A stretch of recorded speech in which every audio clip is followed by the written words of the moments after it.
Donc dans la paracha qu'on lira cette semaine, parachat Lech Lecha, un des grands sujets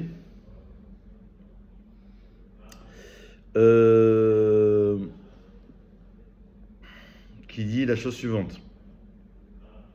Je veux dire en français, soudain la parole de Hachem s'adresse à Abraham en disant: celui-ci n'héritera pas de toi, seul celui qui sortira de tes entrailles sera ton héritier. Donc ça ne sera pas Ishmaël, mais ça sera Yitzhak. Seul celui qui sortira de tes entrailles sera ton héritier, comme c'est marqué oui, Yerashecha, Yetze Mimerecha. Il le fait sortir à l'extérieur. Voilà le grand principe. Il a fait sortir à l'extérieur et lui dit: regarde donc vers les cieux et compte les étoiles.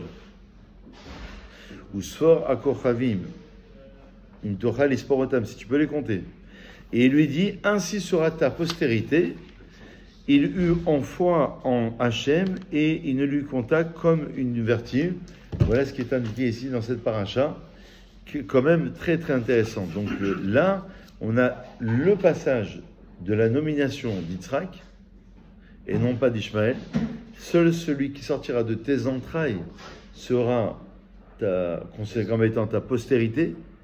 Et plus que cela, c'est qu'on a le fait qu'il le fait sortir à l'extérieur, parachat Lech Lecha, et il lui dit: regarde, tu vois toutes les étoiles, tu peux pas les compter toutes ces étoiles. On a estimé qu'il y avait à peu près 200 milliards d'étoiles, je crois, au plus, au minimum en tous les cas. Donc tu peux pas les compter. Et bien ainsi sera ta postérité. Et là, d'où la question que vous allez me poser, évidente, qui sort aux yeux, mais qui ne vous vient pas à l'esprit, j'imagine. La question évidente, c'est de se dire: mais on n'est pas si nombreux que ça sur Terre. Regardez, il lui dit: regarde donc vers les cieux et compte les étoiles si tu peux les compter. Ainsi sera ta postérité. On est 15 millions sur 7 ou 8 milliards d'êtres humains. On est 0,2 de la population mondiale. Tous les yeux sont rivés vers Israël, vers Jérusalem. Qu'est-ce qui se passe? Il y a la paix, il y a la guerre, il y a la politique, pas la politique. Tous les yeux sont rivés vers Israël. Dès qu'on bouge un dos en Israël, c'est l'explosion au Brésil. C'est incroyable. Le centre névralgique. Alors, soit parce qu'on dit que le monde a été créé, Jonathan, à partir de cet endroit, pour la fois chez les mains de Pinchas Chaim Ben Miriam, soit on dit qu'en vérité, le monde a été créé à partir de cet endroit, donc on revient vers sa propre création, soit on dit qu'en vérité, c'est là-bas que tout se passe. Tzion, les sionistes, Tzion, ça veut dire Jérusalem. Et Sion, ça veut dire que les yeux sont rivés vers Jérusalem. Ça veut dire que c'est sans être nombriliste, c'est le nombril du monde, quoi. D'accord? Donc c'est l'endroit même de la création de l'homme, le Beth Amikdash et le futur troisième Beth Amikdash. Donc tout se passe. Mais on n'a pas vraiment l'explication. Comment on peut dire que la postérité, Jonathan, de Abraham sont aussi nombreuses que les étoiles? Ça paraît être quand même un petit peu difficile. Juste le café, ça me dérange. Non, peut-être celui-là. Ouais, il est moins fort, je préfère. Alors, qu'est-ce que vous dites? Pas grand-chose, visiblement. Donc, nous allons voir les commentaires. Le Midrash explique que Dieu a fait sortir Abraham du domaine de la raison et de la nature. Vayotse oto achutza. D'après le Midrash, ça veut dire qu'en vérité, il le fait sortir. Ça veut dire quoi, achutza, à l'extérieur? Ça veut dire, il le fait comprendre, d'ailleurs c'est toute la Gemara dans Shabbat à la page 156, qui explique que En Mazal Israël. Israël n'est pas soumis à un Mazal précis, à un destin qui est figé. Apparemment, ça ne marche pas. Apparemment, il n'y aurait pas dû avoir d'existence d'Israël. On a des 2000 ans d'exil. Et pourtant, on a tous les mêmes prières. Bon, il y a quelques nuances, juste la moitié, ça ne te dérange pas. La moitié, voilà. Alors il dit, c'est ça le principe. Vayose oto achutza. Ça veut dire qu'Israël, il n'est pas soumis à une nature normale. Israël, comme je l'ai dit hier soir au cours, c'est Yitzhak. Première naissance du premier hébreu, du premier juif, l'ancêtre c'était les Hébreux, c'est Yitzhak. Yitzhak, ça veut dire c'est le fruit du miracle. Abraham et Sarah étaient stériles, donc il n'aurait pas dû naître. Donc déjà, l'existence même d'Israël, du premier hébreu qui va exister à partir d'Abraham et de Sarah, ça relève déjà du miracle. Et là, il le fait sortir. C'est pour ça qu'il faut croire au miracle. Dans les cas un petit peu durs et un petit peu compliqués. Juste un sucre, ça ne te dérange pas. Excuse-moi. Tu vois, c'est là. De l'aide de la nature. Voilà. Merci. Vous avez compris? Donc, Vayose Oto Achuta, ça veut dire qu'il le fait sortir au-delà de la nature. Ça, c'est la première explication. Abraham savait que ni lui ni Sarah ne pouvaient avoir d'enfants. Dieu lui apprend à présent que le peuple juif transcende les lois de la nature, représentées par les astres et les constellations. Ça veut dire que tu as l'astrologie. Alors, c'est pour ça que je le fais en quelques minutes, mais c'est un long sujet. C'est-à-dire que les nations suivent le système d'astrologie. Là, il le fait sortir à l'extérieur. Dieu fait sortir à l'extérieur Abraham Avinu pour lui dire, toi, ça veut dire le peuple juif, tu vas être au-delà, En Mazal Israël. Tu n'es pas soumis à un destin qui est figé. Apparemment, dans les astres, tu arrives à voir telle chose, d'accord? Tout peut changer. Comment? Grâce aux prières, grâce à nos actions, grâce à la tzedaka. Tzedaka, c'est énorme. Comment il lui promet que ta descendance, je te promets que ta descendance sera comme les étoiles, et après on apprend, Sarah, ça va être dur d'enfanter. C'est encore une épreuve pour lui. Bien sûr. Mais c'est un petit peu, c'est-à-dire, Dieu lui a dit. C'est un petit peu ce qu'on explique à l'instant. C'est-à-dire qu'en vérité, c'est un système qui est au-delà des lois de la nature. Par conséquent, bien que lui-même et Sarah soient incapables d'avoir des enfants de façon naturelle, il se situe en réalité au-dessus des astres. Il est magnifique ce passage. Je crois que je vais en reparler Shabbat. Parce qu'il est magnifique, il est essentiel dans la paracha. Et si Dieu le désire, ils auront des enfants. Donc c'est toute l'histoire d'Israël. Toute l'existence d'Israël a toujours relevé d'un miracle. Et c'est d'une condition, exactement. Exactement, d'une condition qui est au-delà de la nature. Même ce que je vois, il faut que je croie. Exactement. De plus, en comparant Israël aux étoiles, Dieu nous apprend que lorsqu'Israël accomplit sa volonté, il est au-dessus de tout comme les étoiles. Mais s'il désobéit, il est piétiné par tous comme la poussière de la terre. Parce que vous savez qu'il y a deux comparaisons dans les textes. Il y a un autre texte qui va dire que ta descendance sera aussi nombreuse que la poussière de la terre. Et là, il compare la descendance aux étoiles. Alors comment? La Gemara dans Megillah Pachez, elle explique, c'est relevé par Rav Hirsch, on explique en vérité, si Israël se transcende, s'élève, il arrive à toucher les étoiles, et s'il désobéit à la parole d'Hachem, il sera piétiné comme la poussière de la terre. Ça va dépendre de son destin à Israël lui-même. Alors pourquoi c'est comparé aux étoiles? Pourquoi la postérité? Pourtant on n'est pas si nombreux que ça, 15 millions sur 7-8 milliards d'êtres humains. Alors, il y en a qui expliquent la luminosité, il y en a qui expliquent en vérité plus simple, qui disent qu'en vérité, Israël sera toujours présent, comme les étoiles. Une condition qui transcende le temps. C'est-à-dire qu'a priori, on ne devrait pas exister, on ne devrait plus exister. Comment aujourd'hui, dans les guerres d'Israël, des jeunes de 19 ans, 20 ans, 21 ans donnent leur vie, dans le sens propre, pour l'existence d'Israël. C'est-à-dire qu'on est 3500 ans à peu près après Avraham Avinu, et on a des jeunes aujourd'hui dans notre génération qui sont prêts à donner vraiment dans le sens premier leur vie. D'avoir l'État d'Israël déjà. Oui, mais pour défendre l'État d'Israël. Et se pose aujourd'hui la question sérieuse, parce qu'il n'y a plus assez de combattants, vous savez, dans l'armée d'Israël. Donc c'est un vrai questionnement. Donc heureusement qu'il y a des volontaires, heureusement qu'il y a les Milouim. Donc ça veut dire que c'est des pères d'enfants, des parents qui ont 30 ans, 35 ans et qui ont 4-5 enfants et qui vont abandonner. J'écoutais hier un témoignage de quelqu'un qui, pendant 1 an, il est parti au Milouim pendant 200 jours, sur 365 jours. C'est énorme. C'est-à-dire pratiquement 1 jour sur 2.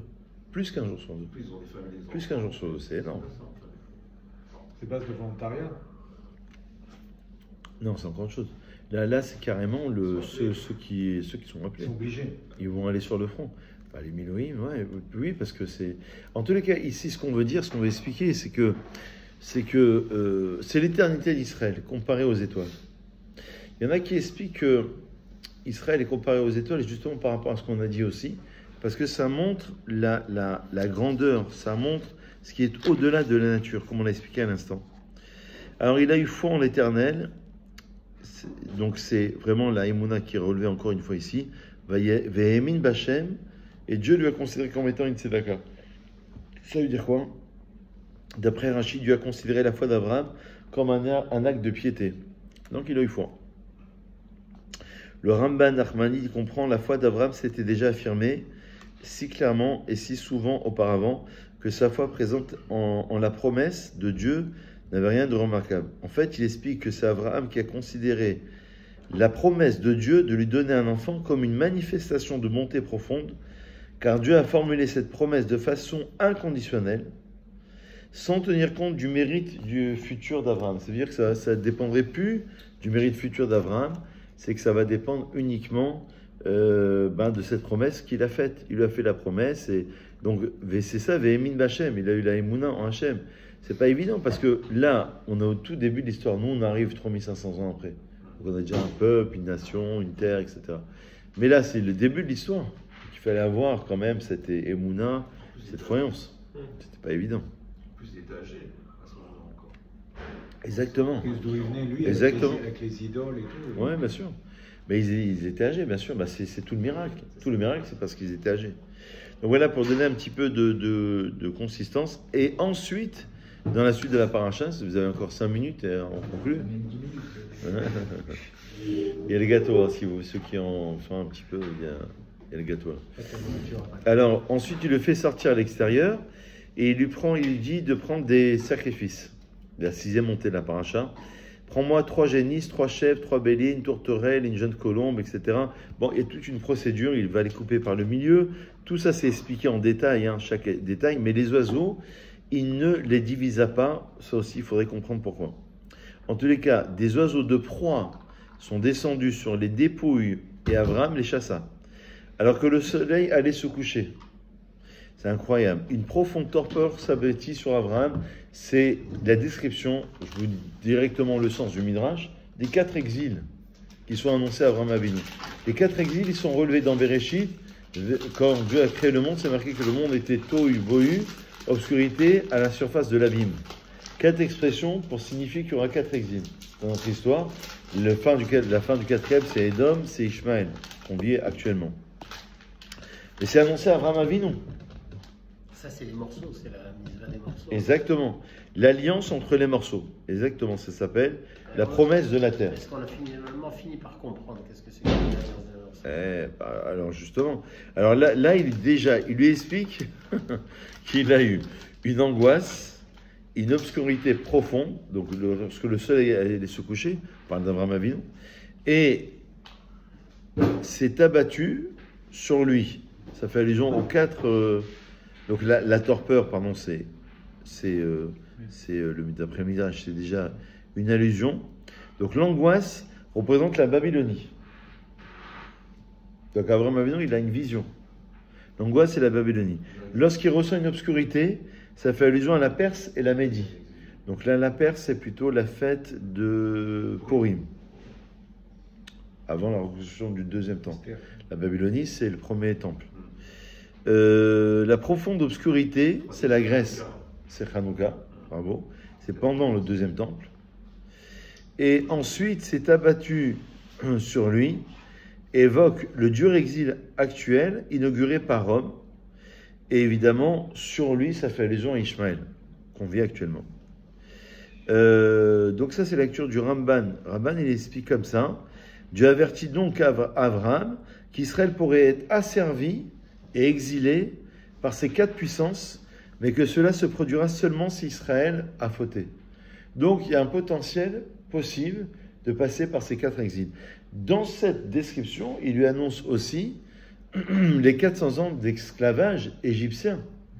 Et il lui dit, de toute manière, ils sortiront avec de grandes richesses, avec une puissance, etc. Mais ils vont devoir passer par cela. Alors regardez, dans les commentaires, l'alliance entre les morceaux. Bon, il y a beaucoup de détails, je vais directement à l'essentiel. Le problème, c'est que Abraham Avinu a posé la question, entre guillemets, qu'il ne fallait pas poser, parce qu'il a dit, comment saurais-je que je l'hériterai, cette terre d'Israël? Bama et Dar qui Rachena. Or, cette question a posé tant de problèmes. Si Abraham avait une émouna si profonde, si grande, comment peut-il poser une question? Alors, c'est relativisé. Moi, je pense pas que ce soit une Comment? question de doute. Ouais. Alors, c'est quoi? Je pense que c'est juste une question de... Comment dire? Il voulait savoir comment ça allait se réaliser. C'est un petit peu... Pas dans le sens de... C'est un commentaire. C'est un commentaire qui explique comme vous. Ouais. Il y a un commentaire qui dit par quel mérite ils vont l'hériter. C'est pas comment saurais-je. dans la première qui a a priori posé problème, c'est par quel mérite les enfants d'Israël. Ouais, et là il explique comme ça, il dit voilà, la question d'Abraham, il a dit, il a craint de ne pas être digne ou que ses descendants pêchent et ne méritent plus de la conserver. Donc il s'est demandé si on aurait toujours ce mérite. Comme le Brit qu'on a avec Abraham Avinu, etc.